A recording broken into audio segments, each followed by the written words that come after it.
महाभारत का युद्ध अपने अंतिम पड़ाव पर चल रहा है। बड़े बड़े वीर वीर गति को प्राप्त हो चुके थे। केवल दो लोगों के बीच में युद्ध चल रहा था, पांडव पक्ष से भीम और कौरव पक्ष से दुर्योधन। भीम अपनी प्रचंड गदा को खूब प्रहार करते हैं दुर्योधन के ऊपर, लेकिन दुर्योधन का बाल बांका नहीं होता। क्यों? क्योंकि दुर्योधन को उसकी मां से मिला हुआ एक लोह शरीर प्राप्त है, जिसको साधारण रूप से नष्ट नहीं किया जा सकता। सब चिंता में है कि महाभारत युद्ध कौन जीतेगा। तभी भीम ने भगवान की ओर देखा तो भगवान ने इशारा किया कि इसकी जंघा पर प्रहार करो।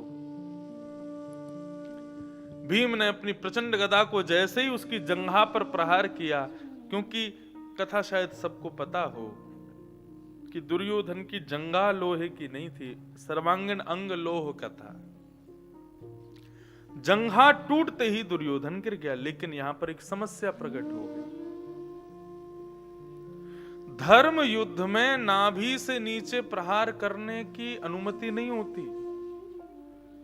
ये जितने भी युद्ध होते थे, इनमें नाभि से नीचे प्रहार करने पर पराजय मानी जाती थी, अपराध माना जाता था और मारने वाले को युद्ध से बाहर कर दिया जाता था। लेकिन यहां तो सरासर भगवान ने ही अन्याय करवाया, भीम की जंघा पर प्रहार करवाया। तो एक कथा बड़ी प्रसिद्ध है, प्रसिद्ध तो नहीं है लेकिन बड़ी अच्छी है। जैसे ही भगवान ने इशारा किया, भीम ने दुर्योधन की जंघा पर प्रहार किया। ये दृश्य देखते ही नारद जी महाराज बोले कि अब भगवान अन्याय करवा रहे हैं। भगवान के मन की बात समझनी चाहिए, ये क्यों करवा रहे हैं मुझे समझना है, मुझे जानना है। तुरंत नारद जी महाराज पहुंच गए हिमालय पर। हिमालय पर बलराम जी तपस्या कर रहे थे। संपूर्ण महाभारत युद्ध में बलराम जी नहीं थे। सब थे, बलराम जी नहीं थे। क्यों? बलराम जी को जब पता चला कि द्वारिकाधीश पांडवों के पक्ष में, तो बलराम जी बोले, कौरवों का मुखिया दुर्योधन मेरा शिष्य और पांडवों का मुखिया कृष्ण मेरा भाई, मैं किस तरफ जाऊं? एक मेरा शिष्य, एक तरफ मेरा भाई है। तो बलराम जी बोले, भाई युद्ध होने दो, हम युद्ध में जाएंगे ही नहीं, हम तपस्या करेंगे जाके, हम युद्ध में नहीं रहेंगे। तो बलराम जी तपस्या कर रहे थे। नारद जी महाराज पहुंचे और पहुंच करके बोले, बलराम जी आप यहां तपस्या कर रहे हो और आपको पता है महाभारत युद्ध में धर्म के विपरीत कार्य हुआ है। बलराम जी बोले, क्या हुआ है? बोले, आपके भाई श्री कृष्ण ने भीम को आज्ञा की कि दुर्योधन की जंघा पर प्रहार करो, नाभि से नीचे प्रहार करवाया है। दुर्योधन की जंघा टूट गई, वो गिर गया है और पांडव जीत गए हैं, कौरव हार गए। पांडव जीत गए, इस बात की खुशी तो है बलराम जी को, लेकिन कौरवों के मुखिया दुर्योधन को इस प्रकार से परास्त किया, इस बात का बहुत कष्ट है। और वो भी मेरे भाई कृष्ण ने। यदि अधर्म हो रहा है और आपके कानों में पता चल जाए कि कहीं अधर्म हो रहा है और आप सामर्थ्यवान होकर के भी उसको रोकोगे नहीं, तो आपको पाप लगेगा।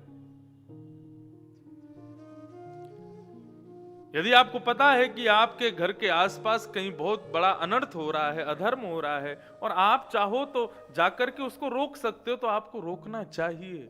यदि नहीं रोकोगे, कान बंद करके घर में बैठोगे, तो आपको भी पाप लगेगा,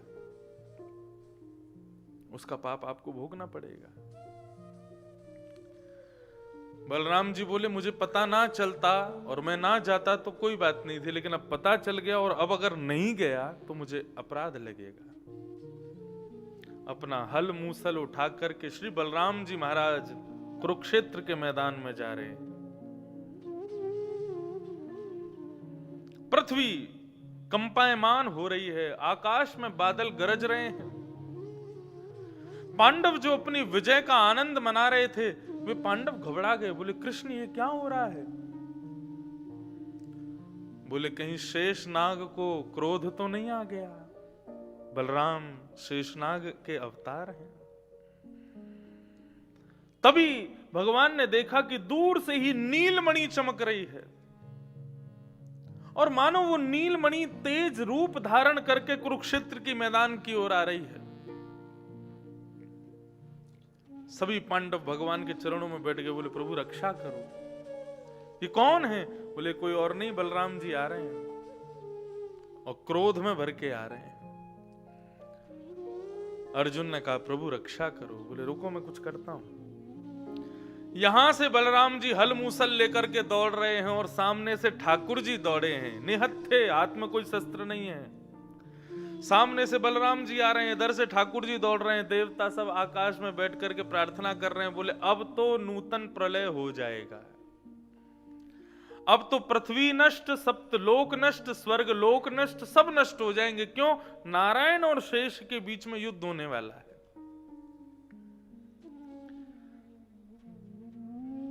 बलराम जी हल मूसल लेकर के दौड़ रहे हैं, ठाकुर जी बिना किसी शस्त्र के दौड़ रहे हैं। सब टकटकी लगा करके देख रहे हैं क्या होगा क्या होगा क्या होगा। जैसे ही दोनों एक दूसरे के समीप आए तो भगवान ने अपनी विशिष्ट बुद्धि की युक्ति का प्रयोग किया और बलराम जी के थोड़े समीप जाते ही ठाकुर जी जमीन पर दंडवत हो गए और बलराम जी को प्रणाम करने लगे। जैसे ही ठाकुर जी को जमीन पर लेटे देखा, प्रणाम करते देखा, बलराम जी का क्रोध शांत हो गया। हल मूसल दूर फेंक दिए और दौड़ करके गए और कन्हैया को उठा करके अपने हृदय से लगा लिया, अपने हृदय से लगा लिया। आकाश में खड़े देवता सब पुष्प वृष्टि करने लगे, भगवान की बुद्धि की पराकाष्ठा को प्रणाम करने लगे। बड़े को यदि क्रोध आवे तो छोटे को चाहिए कि वह उससे तर्क ना करे, क्योंकि बड़े के क्रोध में यदि तर्क करोगे तो बात बढ़ जाएगी। बड़े को यदि कभी क्रोध आवे तो छोटे को चाहिए भले ही उसकी गलती ना हो फिर भी बड़े के चरण पकड़ ले, क्योंकि बड़े जो होते हैं ना, उन बड़ों का सबसे कोमल अंग होता है उनके चरण। गुरुजनों के, माता पिताओं के और बड़े भाई बंधु आदियों के, नानी नाना भुआ आदि, ये जितने भी बड़े होते हैं ना, इनका सबसे कोमल अंग होता है उनके चरण। कभी यदि क्रोधित हो जाए तो तुरंत उनके चरणों में नतमस्तक हो जाओ।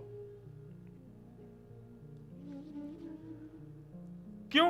चरणों में गिरा जब अपने बालक को देखेंगे तो उनका क्रोध शांत होगा, और जब क्रोध शांत हो जाएगा ना, तब आप अपनी बात कहोगे तो बात सारी शॉर्ट आउट हो जाएगी। लेकिन क्रोध में आप अपनी बात कहोगे तो क्रोध और बढ़ जाएगा। भगवान ने इस प्रकार बलराम जी के चरण पकड़ के पहले तो उनके क्रोध को शांत किया। जब बलराम जी ने कन्हैया को हृदय से लगाया, नेत्र खोल करके देखा तो दूर भीम दिखाई दिया। भीम को देखते ही बलराम जी का फिर क्रोध बढ़ने लगा, ठाकुर जी को दूर करके अपने हल मूसल पकड़ने लगे। तब ठाकुर जी ने हाथ पकड़ा, बोले क्या कर रहे हो आप? किसको मारने जा रहे हो? बोले कन्हैया तू पक्षधर है, मैं जानता हूं, तू अपने भक्तों का बहुत पक्ष करता है, इन पांडवों का पक्ष किया मैं मानता हूं, लेकिन ये भीम ने आज धर्म विरुद्ध कार्य किया है और धर्म विरोधी जो होगा उसको मैं जीवित नहीं छोड़ूंगा, मुझको रोको मत। भगवान बोले किस धर्म की बात कर रहे हो आप? अरे धर्म युद्ध में नाभि से नीचे प्रहार करना मना है और भीम ने दुर्योधन की जंघा पर प्रहार किया। बोले अच्छा, आज आपको धर्म की याद आ रही है? भरी सभा में जब दुशासन, दुर्योधन आदि जब द्रौपदी को चीरहरण कर रहे थे, तब आप कहां चले गए थे? तब अपनी बहन के चीर को बढ़ाने के लिए आप क्यों नहीं आए? ये दुर्योधन दुशासन से कह रहा था भरी सभा में, अरे दुशासन इसको निर्वस्त्र कर दे और निर्वस्त्र करके मेरी जंघा पर बिठा दे। उस समय धर्म याद नहीं आया आपको? एक अबला नारी भरी सभा में अकेली निर्वस्त्र हो रही थी, उस समय इतने बड़े बड़े धर्म धुरंधर कहां चले गए जिनको आज युद्ध में धर्म याद आ रहा है? अरे उस समय भीम ने प्रतिज्ञा ली थी कि द्रौपदी दुर्योधन की जंघा पर नहीं बैठेगी, लेकिन हां मैं प्रतिज्ञा लेता हूं एक दिन मेरी प्रचंड गदा इसकी जंघा पर जरूर बैठेगी। भीम ने अपनी प्रतिज्ञा पूरी की है। बलराम जी कहने लगे क्या धर्म है, क्या धर्म है, मेरी बुद्धि समझ ही नहीं पाती है, मुझे बताओ कन्हैया। भगवान कहते हैं देखो भैया, सत्यम ब्रूयात, सत्य बोलो ये धर्म है, लेकिन तुरंत दूसरी बात कही जाती है प्रियम ब्रूयात। सत्य कैसा बोलो जो सामने वाले को प्रिय लगे। अप्रिय सत्य बोलना भी धर्म नहीं है। जिस सत्य को बोलने से किसी का घर उजड़ जाए, किसी का परिवार नष्ट हो जाए, किसी का सब कुछ खत्म हो जाए, ऐसा सत्य बोलना धर्म नहीं है।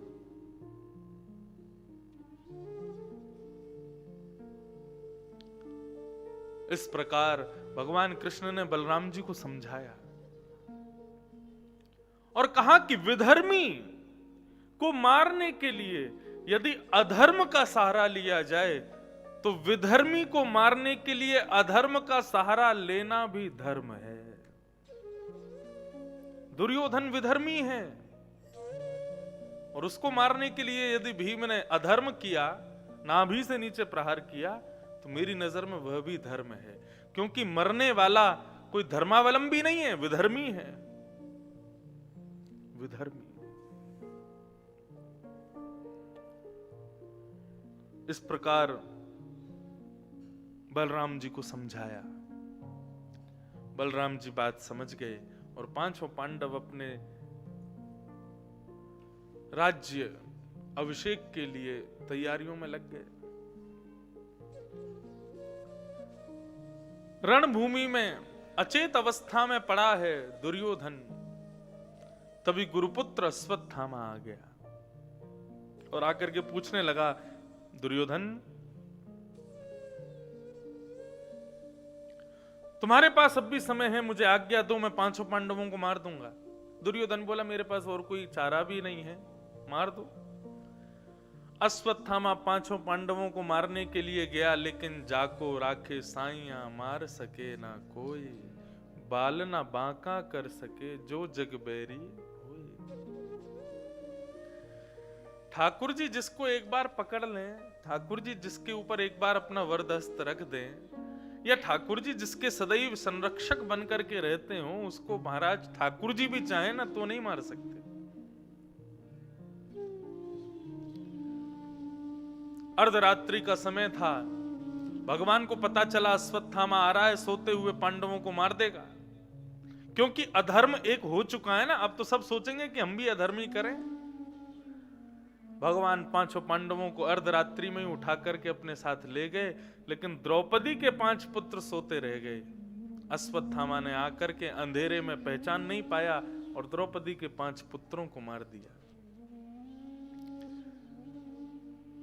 5 पुत्रों को मार करके दुर्योधन के पास उनके मस्तिष्क लेकर के गया। दुर्योधन ने जैसी प्रकाश करके देखा, बोले अरे मूर्ख, ये तूने क्या किया? ये द्रौपदी के 5 पुत्र मार दिए।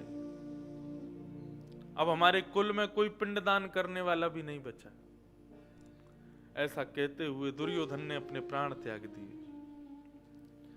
प्रातः काल का समय हुआ, द्रौपदी रुदन करने लगी, अपने पुत्रों के 5 धरों को देख करके रोने लगी।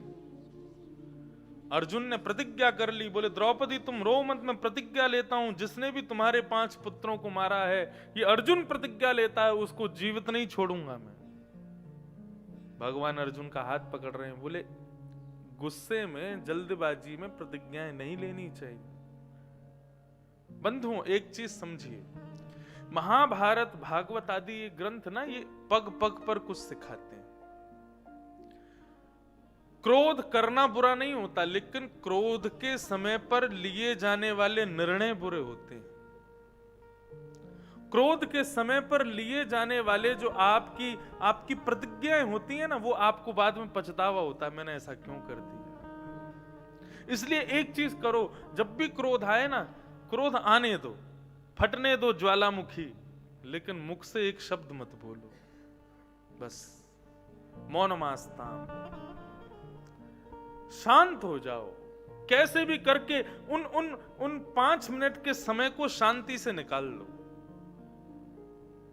जब मन थोड़ा शांत हो जाए, बुद्धि थोड़ी शांत हो जाए, ज्वालामुखी थोड़ी कम हो जाए, तब मुख खोलो।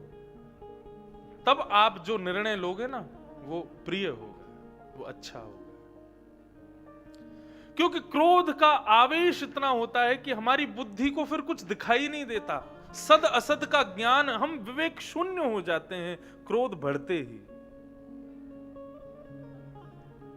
इसलिए क्रोध में निर्णय नहीं लेना चाहिए। भगवान अर्जुन का हाथ पकड़ रहे हैं, बोले ऐसी प्रतिज्ञा मत कर। लेकिन अर्जुन को तो क्रोध चढ़ा, प्रतिज्ञा ले ली, मैं जिसने तुम्हारे बालकों को मारा उसको जीवित नहीं छोड़ूंगा। 3 लोग महाभारत युद्ध के बाद बचे थे। अश्वत्थामा की शिविर की ओर भगवान रथ लेकर के जाने लगे। अश्वत्थामा को जैसे ही पता चला कि अर्जुन और कृष्ण दोनों आ रहे हैं, वो अपना शिविर छोड़ करके दौड़ने लगा।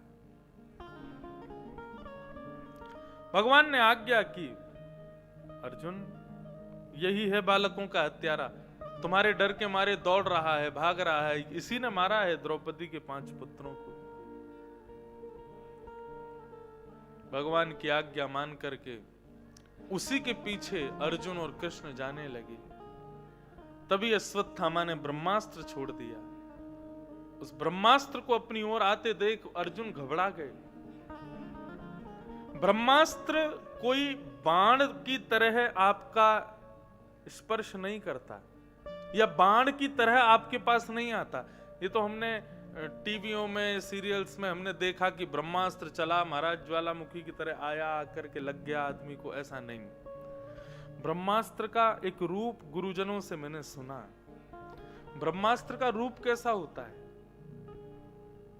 ब्रह्मास्त्र को खाली धनुष पर अभिमंत्रित करके जैसे ही छोड़ा जाता है, जिसका स्मरण करके छोड़ा जाता है, उस व्यक्ति को द्वितीय सूर्य दिखाई देने लगते हैं। मतलब एक सूर्य तो आकाश में है, उसको दूसरे सूर्य दिखाई देते हैं। और वो द्वितीय सूर्य इतने तेजोमय होते हैं कि उनके तेजों में से, उनके तेज प्रकाश से जिसके लिए ब्रह्मास्त्र छोड़ा गया है, उसका शरीर जलने लगता है और धीरे धीरे तड़प तड़प करके वो व्यक्ति जल जल करके मर जाता है। ये होता है ब्रह्मास्त्र। सबसे खतरनाक है। क्यों? जिसके लिए छोड़ा गया वो बच ही नहीं पाएगा, कोई साधन ही नहीं है बचने का।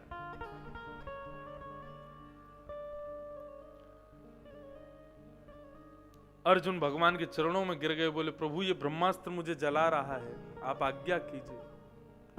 हे कृष्ण मेरी रक्षा करो, हे महाबाहो मेरी रक्षा करो। भगवान ने कहा ब्रह्मास्त्र को नष्ट करना है तो तुम भी ब्रह्मास्त्र छोड़ो। दोनों ब्रह्मास्त्र आपस में टकरा जाएंगे, दोनों ब्रह्मास्त्र का तेज आपस में टकरा करके नष्ट हो जाएगा। अर्जुन ने भी ब्रह्मास्त्र छोड़ा, दोनों ब्रह्मास्त्र नष्ट हुए। अर्जुन दौड़ करके गए, अश्वत्थामा के केश पकड़ लिए, उसके हाथ पैरों को बांध करके अपने रथ से बांध दिया और ले आए हस्तिनापुर में। द्रौपदी को जैसे ही पता चला कि गुरुपुत्र ने मेरे पुत्रों को मारा, उसको बंदी बना करके अर्जुन लेकर के आए हैं, तो द्रौपदी ने अर्जुन को प्रणाम करते हुए निवेदन किया, हे अर्जुन,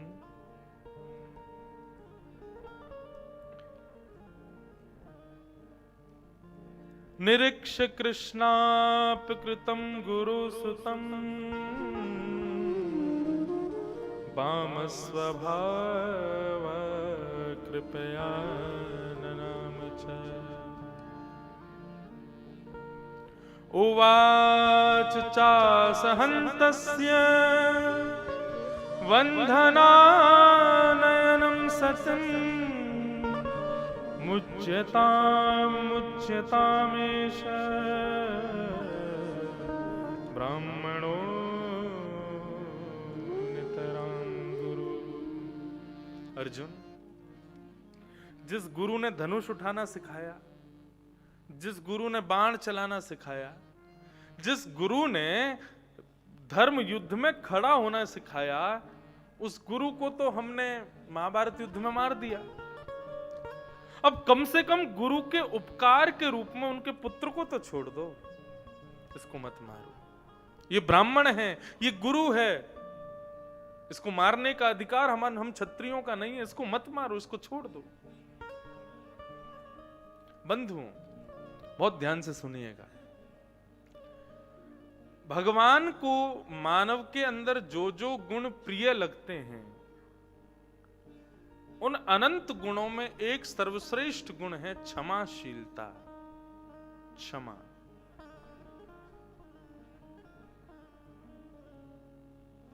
क्षमा भगवान की पत्नी है।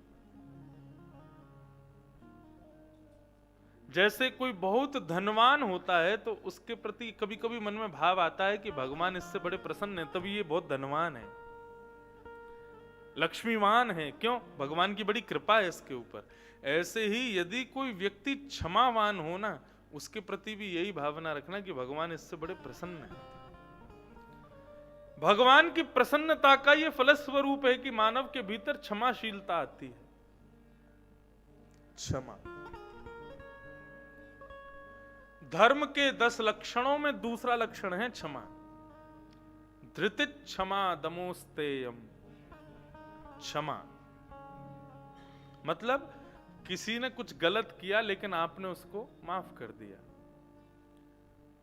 लेकिन कई लोग इस बात को कहते हैं, बोले महाराज जी, किसी ने यदि कुछ गलत किया और आपने उसको क्षमा कर दिया तो उसको अपनी गलती का एहसास तो हुआ ही नहीं।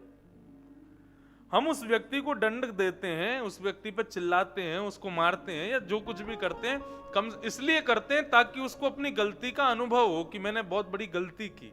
लेकिन हम किसी को क्षमा कर देते हैं तो ऐसा व्यक्ति तो फिर अपनी गलती का अनुभव कर ही नहीं पाया, उसको तो पता ही नहीं चला कि मैंने कुछ गलत किया। देखो, जब धर्म के 10 लक्षणों पर वृहद चर्चा, एक बार वृंदावन में एक स्थान है कोकिल साई, बहुत सुंदर स्थान है बिहारी जी मंदिर के पास में। तो जब दूसरी वेव आई थी कोविड की, तब वहां पर 4 दिन तक दशकम धर्म लक्षणम, 10 धर्म के लक्षणों पर चर्चा हुई थी। तब क्षमा का जब भाव पढ़ा 2-4 जगह पर, तो क्षमा का एक भाव ये समझ में आया कि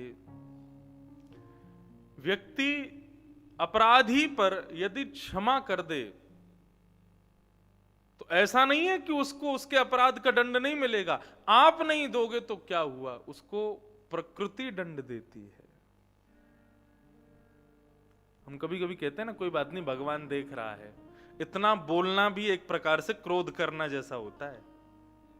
अरे भैया, हम तो कुछ नहीं कहते, भगवान सब देख रहे हैं, उसके 1000 हाथ हैं, 1000 आंख हैं, उसको सब दिखता है, किसी कोई छुपा नहीं है। ये भी आदमी क्रोध में ही बोलता है। लेकिन वास्तविकता यह है कि आप यदि किसी अपराधी को क्षमा करते हैं तो प्रकृति उसको नहीं छोड़ती, प्रकृति उसको दंड देती है। एक बार एक नाव में 10 विद्यार्थी बैठ करके नाव पार कर रहे थे, गुरुजी संग में बैठे थे। तो एक बालक के सिर पे बाल नहीं थे, क्या उसका मुंडन हुआ था। तो जब छोटे विद्यार्थी बालक होते हैं, एक आध का मुंडन हो जाए तो बाकी के बाल वाले विद्यार्थी उसको खूब छेड़ते हैं। कभी उसके सिर पर तबला बजा देंगे, कभी उसके सिर पे कुछ ऐसे मार देंगे, कभी पानी फेंक देंगे, ऐसे करते हैं। हमारा जनेऊ संस्कार हुआ था, इसी प्रांगण में ही हुआ था। तो मैंने देखा कि भाई अकेले का यदि जनेऊ हुआ तो जितने बाल वाले मेरे भाई बंधु हैं सब मुझको छेड़ेंगे। तो मैंने जिद करके जितने भी हमारे घर में बालक थे सबका अपने संग करा लिया नहीं तो सब मेरे सिर को छोड़ते नहीं। तो हमारे चाचा ताऊ जी के जितने बच्चे, सबका अपने संग, कम से कम 11-12 बच्चों का, बेचारे रो रहे थे जब उनके बाल कट रहे थे। मैंने कहा अब अच्छा है, क्योंकि अकेला मैं गंजा हुआ तो ये मेरे को छोड़ेंगे नहीं। सबको करवा दिया। अच्छा है, हम लोग सुख में सबको चाहते हैं कि सब हमारे साथ रहें। ऐसी दुख की परिस्थितियों में सबको साथ रखना चाहिए। द्रौपदी ने अर्जुन के चरण पकड़ लिए, बोले मत मारिए इसको, ये ब्राह्मण है, हमारा गुरुपुत्र है, गुरु के उपकार के रूप में इसको बख्श दीजिए, इसको छोड़ दीजिए। और अर्जुन, इसको मारने से फायदा हमको क्या होगा ये बताओ? क्या मेरे 5 पुत्र जीवित हो जाएंगे? नहीं होंगे ना।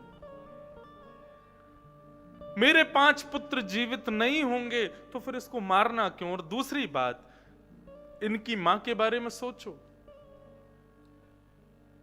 अर्जुन बोला, इसने सोचा बच्चों की मां के बारे में? इसने तो 5 को मार दिया।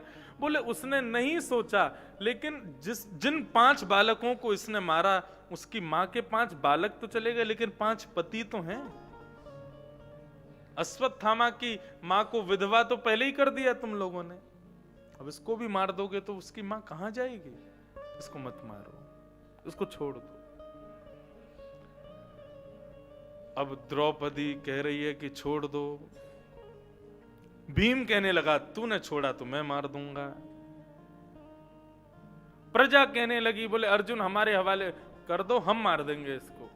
युधिष्ठिर कहने लगे, नहीं नहीं, हम द्रौपदी के पक्ष में हैं, इसको मत मारो। सब बातें होने लगी। अंत में भगवान के पास देखा, आलोक्य वदनम सख्य, भगवान को देखा। जैसे ही भगवान की ओर नजर की तो भगवान ने अपनी नजर फेर ली। बोले जब मैं रोक रहा था तब मेरी बात मानी तूने, कि मैं कह रहा था प्रतिज्ञा मत ले। अर्जुन ने चरण पकड़े, बोले प्रभु बताइए ना मैं क्या करूं। भगवान बोले देखो, द्रौपदी तुम्हारी पत्नी है, उसकी बात मानना तुम्हारा धर्म है। भीम तुम्हारा बड़ा भाई है, उसकी बात का भी तुमको मान तो करना चाहिए। तुम राजा हो, ये प्रजा है, और प्रजा कह रही है तो प्रजा की बात का भी मान रखो। और युधिष्ठिर तुम्हारे सबसे बड़े भाई हैं, उनकी बात तो तुमको माननी ही चाहिए। और तीसरी बात, सबसे अंतिम बात, तुमने प्रतिज्ञा ली थी कि तुम बालकों के हत्यारे को छोड़ोगे नहीं, तो तुम अपनी प्रतिज्ञा भी पूरी करो। क्योंकि क्षत्रिय यदि प्रतिज्ञा कर ले और पूरा ना करे तो उसको 2500-2000 वर्ष के लिए नरक जाना पड़ता है। अब करो, क्या करोगे? अर्जुन सिर पकड़ के बैठ गया, बोले मैं क्या करूं, मैं तो बड़ा बंधन में पड़ गया, ये ब्राह्मण है, क्या करूं, कैसे करूं? तब भगवान ने कहा, ब्राह्मण कैसा भी क्यों ना हो उसको मारना नहीं चाहिए, और बालकों का हत्यारा कोई भी क्यों ना हो उसको छोड़ना नहीं चाहिए। और ज्यादा पहेली बन गई। अंत तो गत्वा भगवान के चरणों में प्रणाम किया, बोले प्रभु मार्ग बताइए ना, अब बहुत समय हो गया। तब भगवान ने इशारे में समझा दिया, बोले कि अर्जुन, प्रतिष्ठित व्यक्ति का भरे समाज में अपमान ही उसका वध होता है। ये ब्राह्मण है इसलिए इसके शरीर की मृत्यु तुम्हारे हाथों होना, इसका वध होना ये उचित नहीं है। लेकिन बालकों का हत्यारा है इसलिए इसको छोड़ना भी उचित नहीं है। इसलिए क्या करो, बीच का रास्ता यही है कि ये ब्राह्मण है, मारना नहीं है, बालकों का हत्यारा है, छोड़ना नहीं है, लेकिन गुरुपुत्र है, मतलब प्रतिष्ठा है इसकी, तो क्या करोगे? भरे समाज में, ये पूरी हस्तिनापुर इंद्रप्रस्थ के सामने इसका अपमान कर दो। सबके मध्य में अपमान होगा तो जब तक जीवित रहेगा तब तक मरता ही रहेगा। और भरी सभा के सामने आधी दाढ़ी मूछ मूड़ करके, उसके आधे केशों को उड़ा करके, और सबसे बड़ी बात ब्राह्मण की शिखा, उस शिखा का छेदन करके, मणिम जहार मूर्धन्यम, ब्रह्म तेज की मणि। ऐसा एक बार पूज्य पिताजी महाराज की प्रयाग में कथा चल रही थी, कुंभ में मैं भी गया था। तब किसी ने प्रश्न लिख करके पिताजी को भेजा, ये ब्रह्म तेज की मणि केवल अश्वत्थामा के पास थी? पिताजी ने उसका विवेचन किया कि ये ब्रह्म तेज की मणि प्रत्येक ब्राह्मण के पास है। प्रत्येक ब्राह्मण के मस्तिष्क में ब्रह्म तेज की मणि होती है। जो ब्राह्मण त्रिकाल संध्या करते हैं, उर्दपुंड त्रिपुंड लगाते हैं, चोटी रखते हैं, गायत्री पुरुषण करते हैं, वेद वेदांगों का पाठ करते हैं, उनका पठन करते हैं, उनकी ब्रह्मतेज की मणि तेजस्वी होती है। कई ब्राह्मणों को आप देखेंगे तो उनके मुखमंडल की आभा देख करके उनको प्रणाम करने की इच्छा होती है। क्यों? उनकी ब्रह्मतेज की मणि तेजोमय होती है। इस प्रकार ब्रह्मतेज की मणि को निकाल करके अर्जुन ने धक्के मार करके अश्वत्थामा को बाहर कर दिया और अश्वत्थामा अब बदले की आग में जल रहा है। भगवान सभी पांडवों को लेकर के गंगा किनारे गए और जाकर के पिंडदान करवाया। मरे हुए सब कौरव आदियों का, सबका पिंडदान आदि, सबका तर्पण आदि हो रहा था। तभी कुंती ने जाकर के युधिष्ठिर जी से कहा कि युधिष्ठिर, एक क्रिया कर्ण की भी कर देना। अर्जुन बोला कर्ण की? युधिष्ठिर बोले कर्ण की क्रिया मैं क्यों करूं? कौरवों की हम कर सकते हैं क्योंकि हमारे चाचा के पुत्र थे, लेकिन ये कर्ण तो हमारे कुल का ही नहीं था, हमारे खानदान का ही नहीं था, हमारे तो घर का ही नहीं था, उसका मैं क्यों करूं? तो कुंती ने वर्षों पुरानी बात बताई कि मैं छोटी सी थी, एक संत हमारे यहां आते थे, मैं उनकी बड़ी सेवा करती थी। मुझसे प्रसन्न होकर के उन्होंने मुझको एक मंत्र दिया और कहा, बेटी तुमने मेरी इतनी सेवा की है, जब कभी भी तुम संकट में हो इस मंत्र का उच्चारण करना, जिस देवता का आह्वान करोगी वो तुम्हारे सामने आके खड़ा हो जाएगा। कुंती कहती है, मैंने देखा कि इस मंत्र में इतनी शक्ति कहां होगी। मैंने उसका उच्चारण करके सूर्य का स्मरण किया, सूर्य नारायण मेरे सामने प्रकट हो गए। बोले माते आपने स्मरण किया, बताइए मैं क्या करूं? कुंती बोली, मैं छोटी सी घबरा गई उनको देख करके।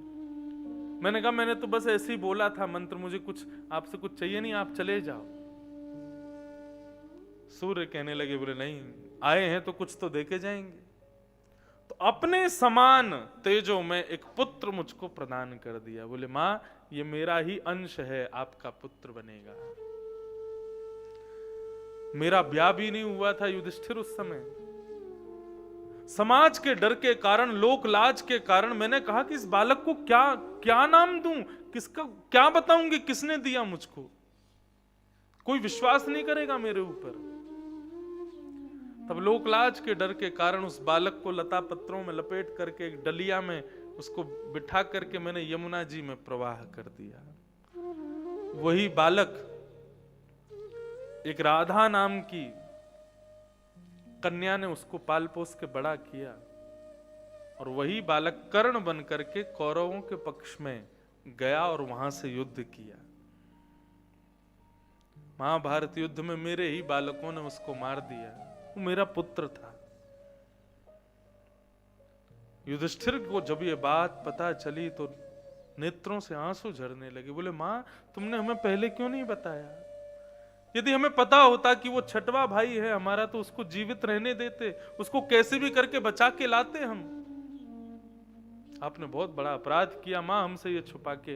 मैं श्राप देता हूं, आज के बाद कोई भी कन्या माता अपने हृदय में गंभीर बात को अपने परिवार से छुपा नहीं पाएगी, उसको बताना ही पड़ेगा। माताओं के गले में गलकंठिका नहीं हुआ करेगी, ये युधिष्ठिर ने श्राप दे दिया।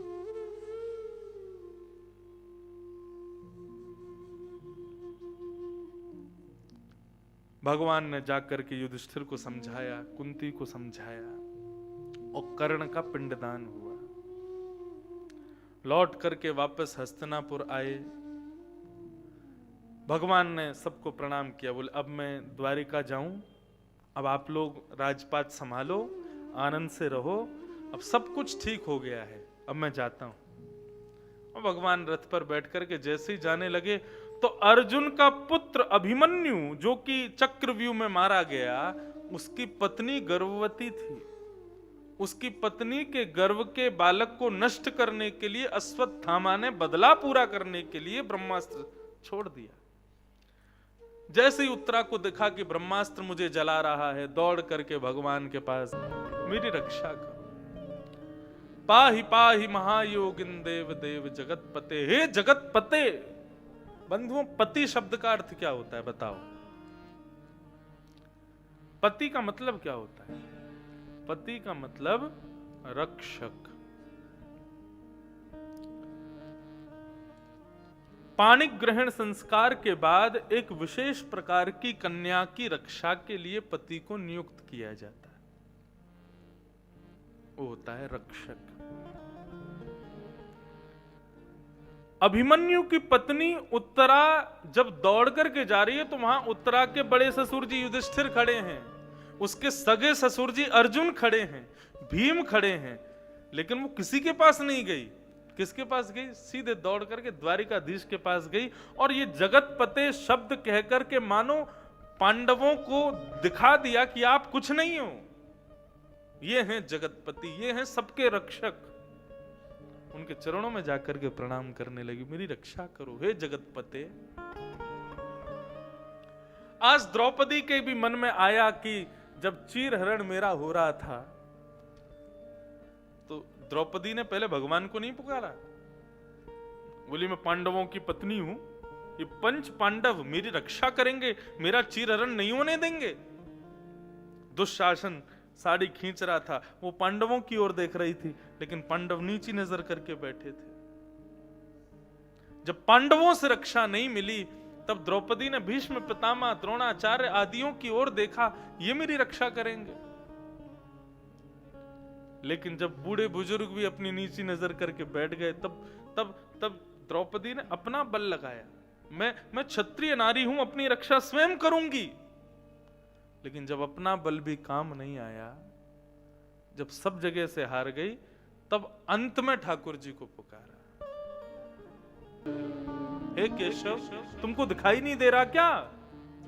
इन कौरवों का अत्याचार तुमको दिख नहीं रहा है क्या? कन्हैया कहां हो तुम? प्रकट हो जाओ हे कन्हैया। जब भुजाएं उठा करके ठाकुर जी को पुकारा, एक क्षण में ठाकुर जी वस्त्र बन करके प्रकट हो गए। दुशासन की भुजा थकित भई, खींचते खींचते खींचते खींचते दुशासन पागल हो गया। वशन रूप भय श्याम, वस्त्र बन के प्रकट हो गए ठाकुर जी। सूरदास जी का एक पद है, द्रौपदी क्या कह रही है? बोले मैं यदि भरी सभा में निर्वस्त्र हो गई तो मेरा कुछ नहीं जाएगा कन्हैया। कल को कोई पूछेगा ना कि कौरवों की सेना में कौन निर्वस्त्र हुआ, तो सब कहेंगे भगवान कृष्ण की बहन द्रौपदी निर्वस्त्र हुई, तुम्हारी लाज जाएगी। पाछे पचतई हो जब मोहे देख उघारी, जाएगी लाज तुम्हारी। हे कन्हैया जल्दी प्रकट हो जाओ, कहीं मेरे वस्त्र उतर गए और तब तुम अगर आए ना तो तुमको खुद लज्जा होगी मेरे को बिना वस्त्रों के देख करके। हे कन्हैया तुम आ जाओ। तब ठाकुर जी प्रकट भए और प्रकट होकर के द्रौपदी के चीर को बढ़ाया। उत्तरा ने भगवान को पुकारा। ठाकुर जी एक रूप से तो रथ में खड़े हैं और दूसरे रूप से अंगुष्ठ मात्र छोटी सी वायु का रूप धारण किया और उत्तरा के श्वास नली से भीतर प्रवेश कर गए और उसके गर्भ में प्रवेश करके अपनी गदा को इतनी तीव्र गति से घुमाया कि उत्तरा के गर्भस्थ शिशु की रक्षा हो गई।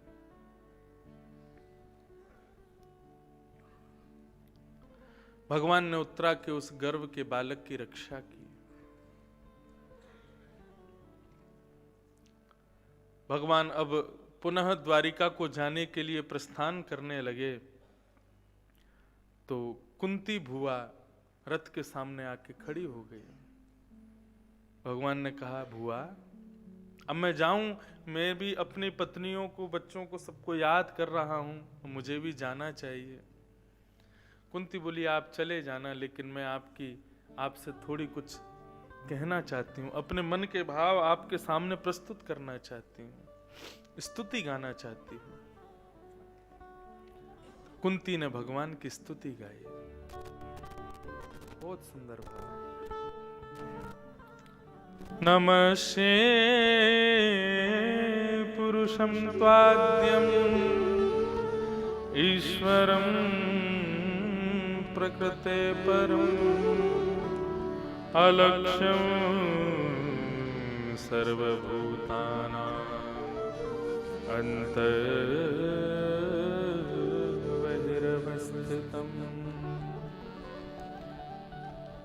कुंती ने एक बात कही है, नमस्य, और कुंती की स्तुति प्रारंभ भी नमस्कार से है और कुंती की स्तुति का विश्राम भी नमस्ते शब्द से ही है।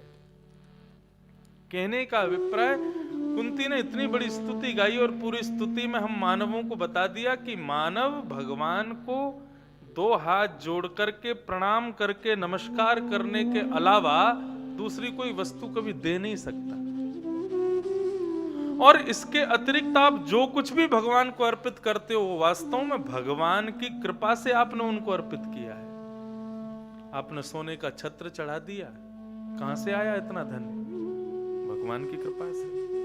आपने उनके सामने फल फूल आदि नैवेद्य चढ़ा दिए, कहां से आए? सब ठाकुर जी की कृपा से।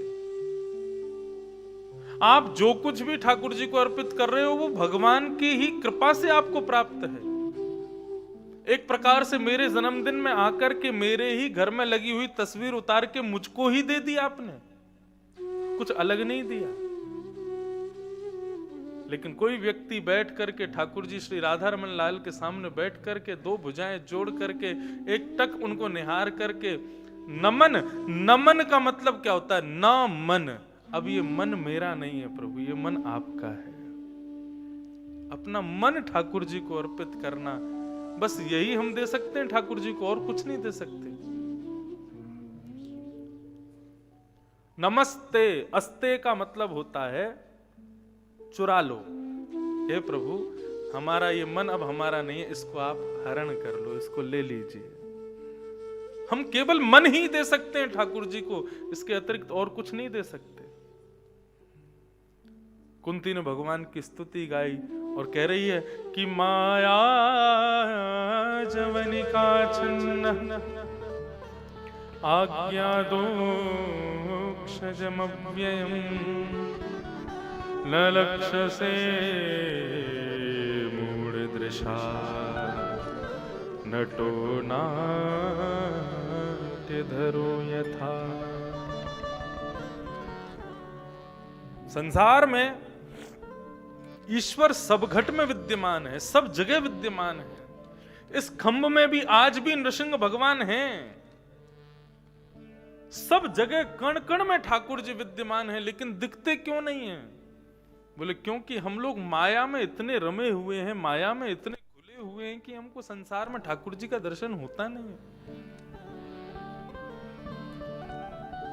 पैसे के मद में यदि कोई है, काम के मद में यदि कोई है, तो उसको आचार विचार धर्म का दर्शन होता नहीं है।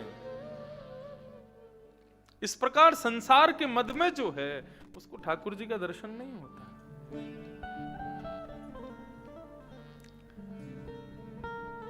एक कठपुतली की तरह हम आप सब लोग नृत्य कर रहे हैं, लेकिन वास्तव में नचाने वाला तो माया रूपी पर्दे के पीछे बैठा है। मैं कथा कर रहा हूं, आप सुन रहे हो, मैं हंस रहा हूं, आप सुन रहे हो, कहीं कोई रो रहा है, कोई हंस रहा है, कोई लीलाएं कर रहा है। सब लीला करवा कौन रहा है? ठाकुर जी करवा रहे हैं, लेकिन दिखते नहीं है। क्यों नहीं दिखते? क्योंकि माया का एक पर्दा पड़ा है। जिस प्रकार कठपुतली को नचाने वाला कठपुतली को दिखाता है, कभी हंसती है, कभी बोलती है, गिरती है, सोती है, सब काम करती है कठपुतली, लेकिन वास्तव में क्या वो अपने बल पे कर रही है? नहीं। उसकी उंगली, उसके अंग में लगी हुई धागे कोई व्यक्ति अपनी उंगलियों में बांध करके उसको नचाता है, वो व्यक्ति नहीं दिखाई देता। क्यों? क्योंकि माया का पर्दा बीच में पड़ा है। ठीक वैसे ही हम सबकी डोर श्री राधा रमन जी के हाथ में है, श्री गिरधर लाल के हाथ में है। वो जैसे जैसे उंगलियां चलाते हैं वैसे वैसे हम चलने लग जाते हैं, लेकिन वो नहीं दिखते। क्यों? क्योंकि कठपुतली दिखेगी ना। कठपुतली नचाने वाला दिख जाएगा तो फिर कठपुतली का नाटक देखने में आनंद नहीं आएगा। इस संसार में आनंद नहीं आएगा यदि ठाकुर जी दिख गए तो।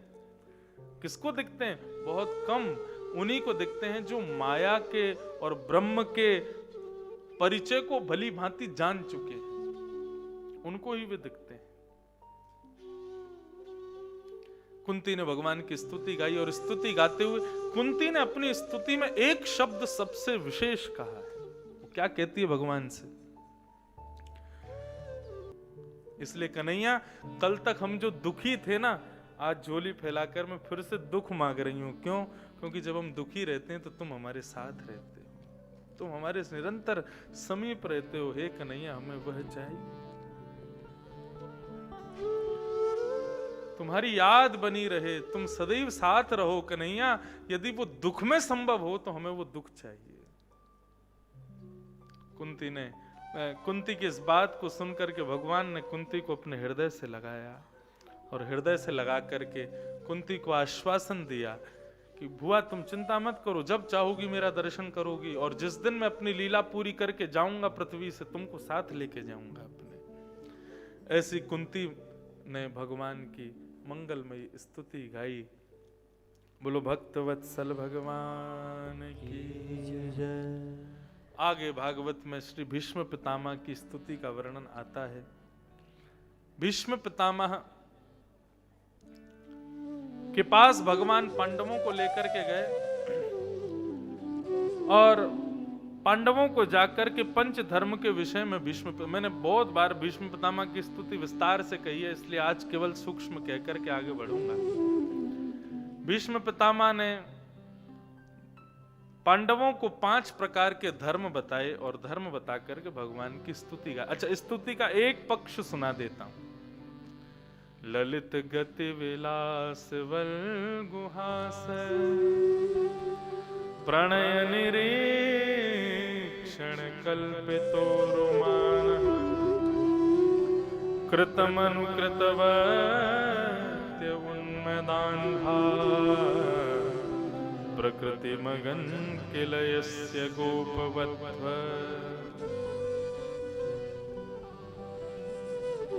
भीष्म पितामह एक बड़ी श्रेष्ठ बात यहां कह रहे हैं।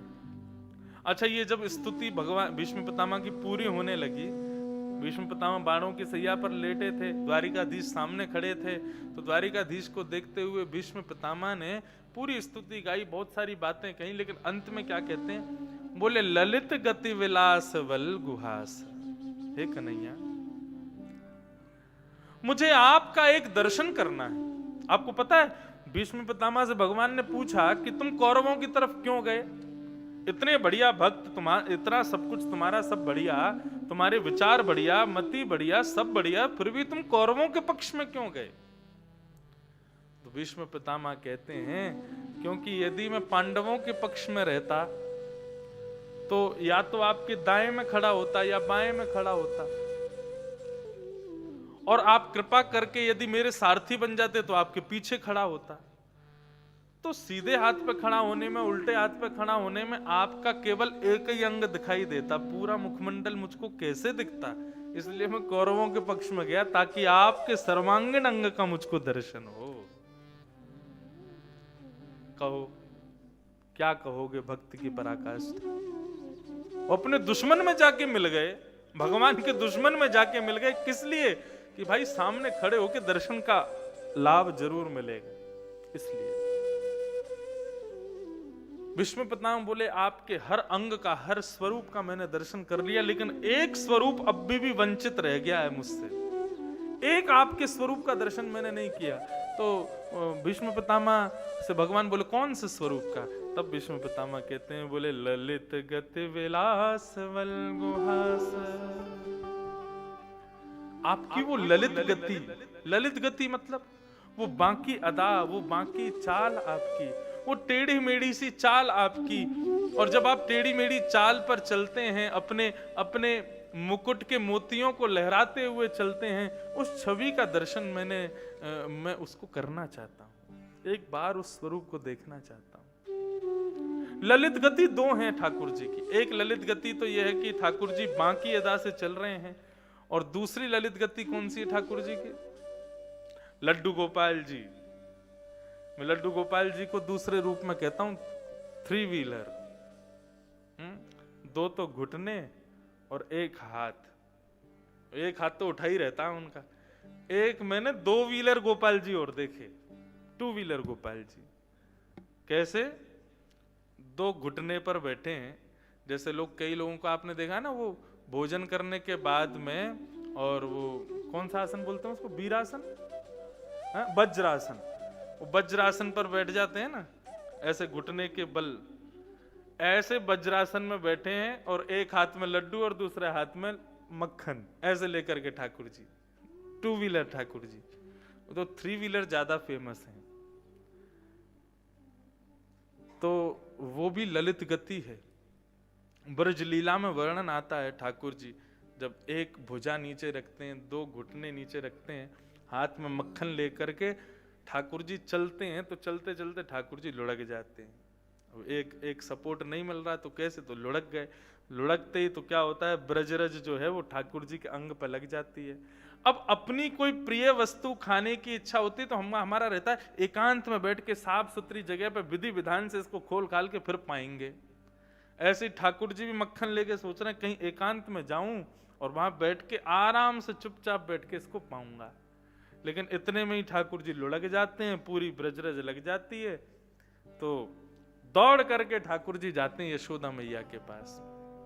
तो दौड़ के कैसे जाएं, घुटमनी जाते हैं, बार बार गिरते रहते हैं, इस अंग से गिरते रहते हैं। एक हाथ और 2 घुटने के सहारे चल करके गिरते गिरते जब वो चलते हैं, उसको कहते हैं ललित गति। ललित गति विलास वल गुहास,